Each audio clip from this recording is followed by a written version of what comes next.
So what I'm going to address now would be the prices. Well, I'll actually skim over prices because you all have full details of the price breakdown on the CD that you'll receive. And then we'll discuss some intricacies of the products themselves. So in terms of prices, you would find that there isn't very strong price competition, particularly in mega stores. When we spoke to some consumers as well as wholesalers, they mentioned that quality and perceived quality is a key factor in consumers deciding which product to go to. So whereas in some markets, ours, we would go primarily based on price, they would go equally on price and quality. Now, as we alluded to, they have a very high cost of living. In Jamie's presentation, we saw that inflation between 2005 and 2009 was constantly increasing. As of last year, they got the minimum wage of €8.86, which again caused a spike in the cost of retail items. So, for example, let me give you an example of some prices here. All right, so if we were to look at a 750 milliliter bottle of ketchup, or standard bottle, that would be €2.48, which is the equivalent of 20.46 TT dollars. That's quite high for ketchup. Construction materials were also quite steep, particularly tiles and aggregate products. We saw tiles, outdoor tiles, were around 63 euro for 1 square meter of tiles, depending on how many tiles mixed up. They sell it by the square meter rather than per tile.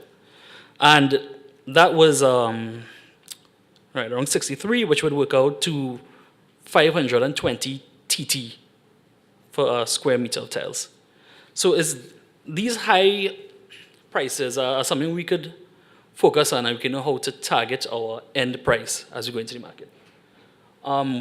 Another interesting thing is that prices would vary not only on the product, but by variations in each line, meaning if there is a different scent, a different color, a different flavor in the same exact product line, same exact size, the price varies. I guess this is based on supply and demand. For example, we have bleach. Now, this red one, which I believe is red scented, is is 2.24 euros, whereas the regular blue, which is, regular blue bleach, is 1.99, which is considerably less, but it's the same package, same brand, same line, same size. And this was common, not just for bleach, but a lot of the products there, including confectionery, hardware items. So there's a wide variety of packaging as well. We are accustomed seeing shelves stocked with standard 250 to 7 milliliter size bottles. What we saw on these shelves were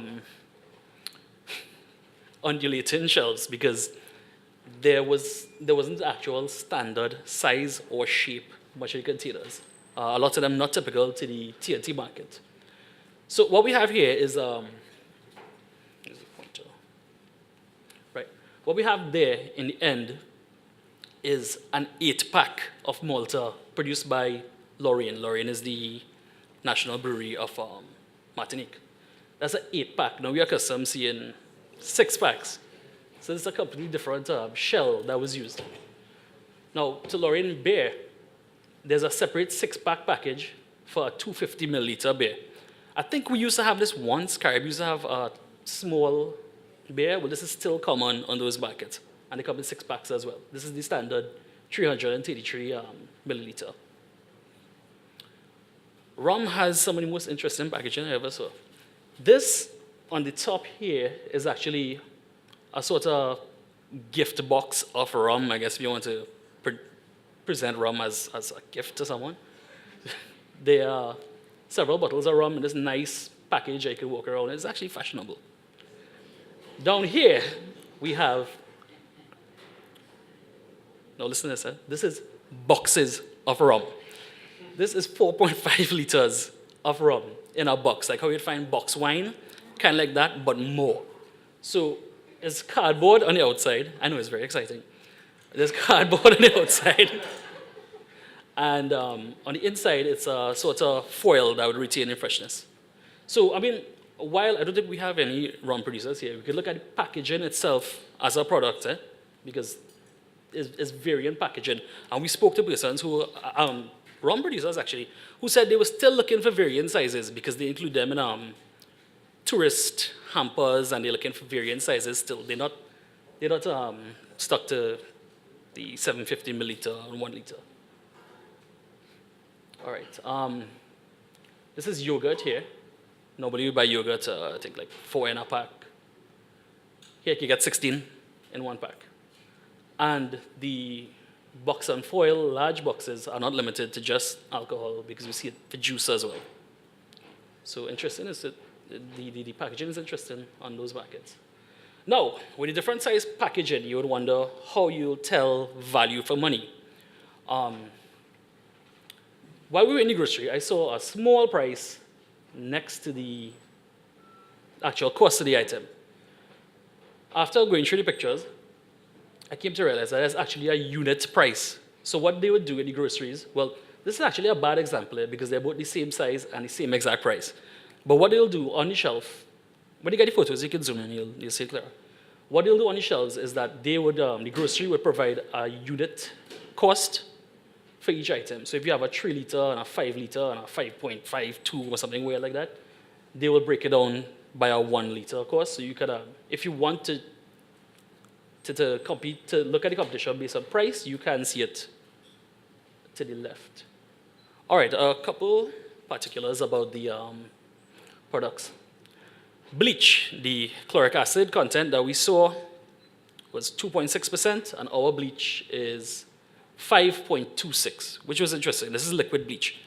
What was also of note is that to the bottom shelves, far away from any other products, the bottom shelves, you'd find this wrapped plastic bag of concentrated bleach that's 5.5%, which is higher than we produce.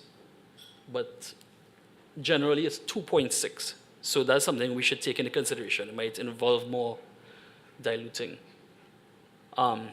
There's a wide variety of flavored rum because, as was mentioned earlier, Martinique and also Guadeloupe produce quite a lot of rum. They have 11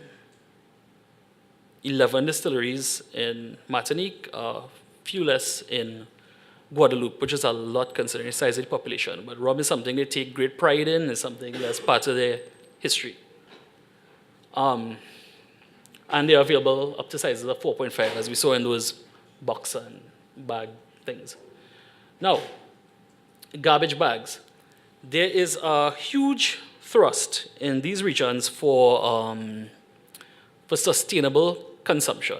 They want to make sure everything is either recycled or recyclable or biodegradable. So the majority of garbage bags you find there would be biodegradable bags.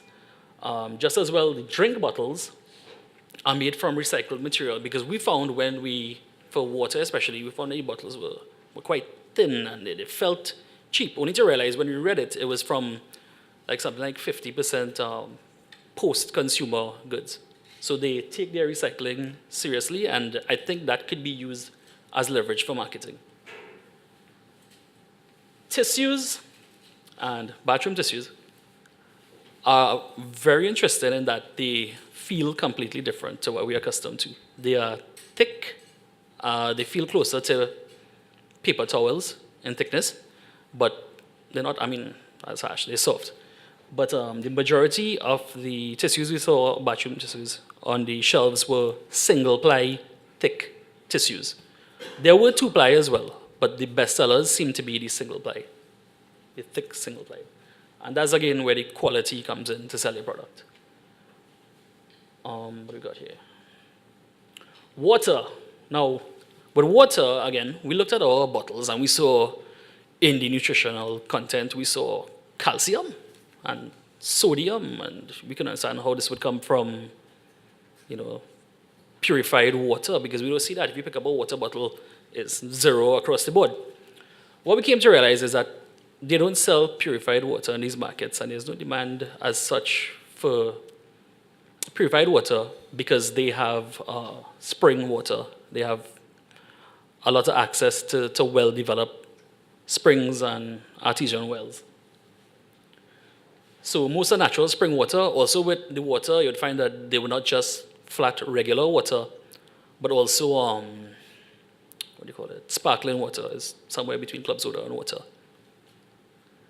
And condiments, there were things that I couldn't pronounce on the shelves, but they look very delicious.